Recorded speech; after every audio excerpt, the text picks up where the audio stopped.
Hello mga ka-tribes! Welcome to Daddy Brute TV.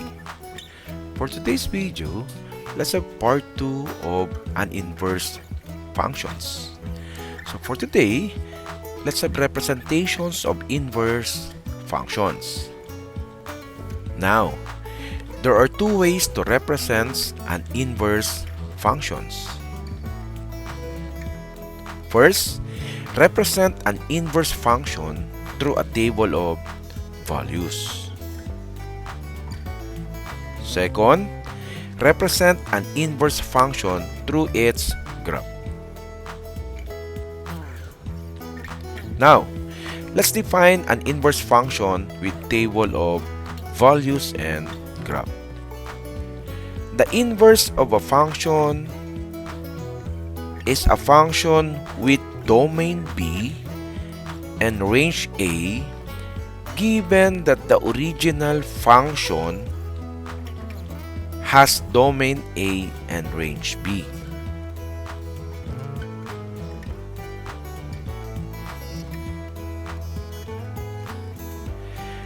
This inverse function of function f is denoted by f raised to negative 1. It is defined by the equation f raised to negative 1 of y is equal to x if and only if f of x is equal to y for any y in range B.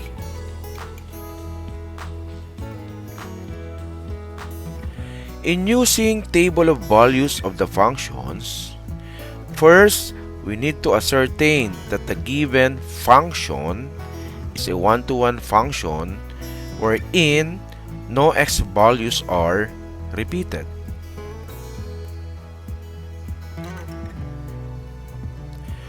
It is represented as the x values of the function resulted as the y values of its inverse, and the y values of the function are the x values of its inverse.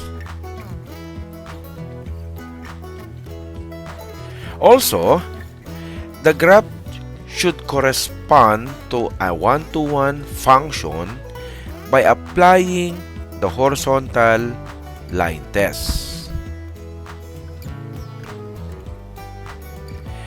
If it passes the test, the corresponding function is one-to-one function.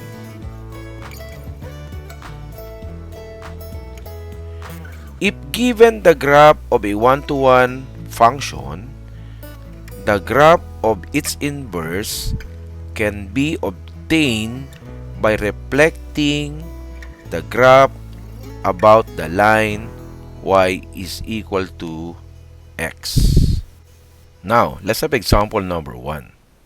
In the given function f of x is equal to 2x plus 3 with an inverse function of x minus 3 over 2, as discussed in my first video, let us use the x values to complete the table of values in y. For the function f of x is equal to 2x plus 3. Okay, if f of x is negative 2, what is y?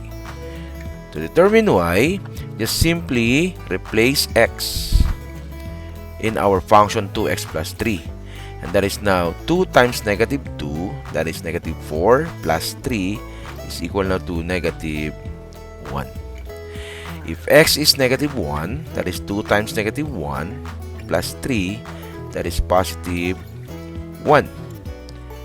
If x is 0, so 2 times 0 plus 3, that is now equal to 3. If x is 1, 2 times 1 is 2 plus 3 is equal to 5. And if x is 2, 2 times 2 is 4 plus 3 is 7.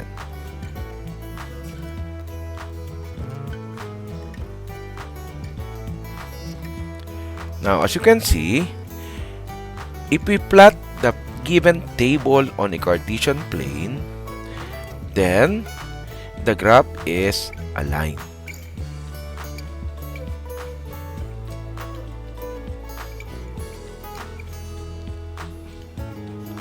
So at this point, let us investigate on the inverse x minus 3 over 2 by using the y values from the original function as x values of the inverse function.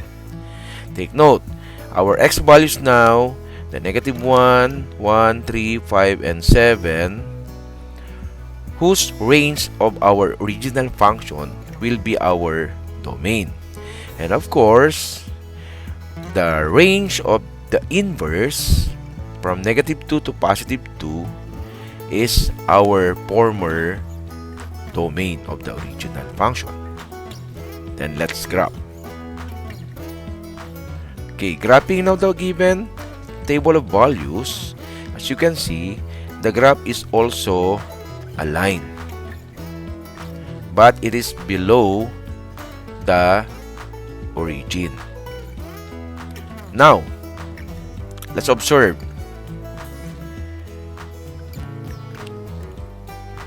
This line is the graph of the function f of x is equal to 2x plus 3. While this one is the graph of the inverse, which is equal to x minus 3 over 2. Now, try to observe the given graph.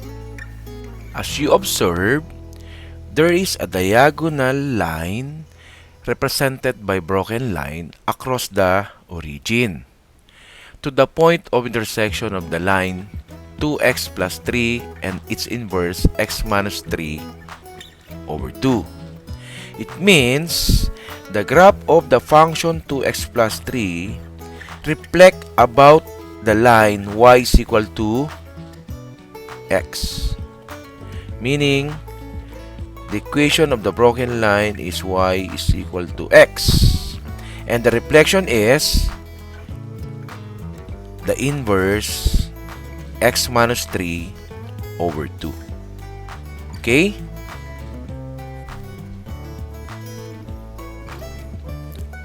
Thanks for watching.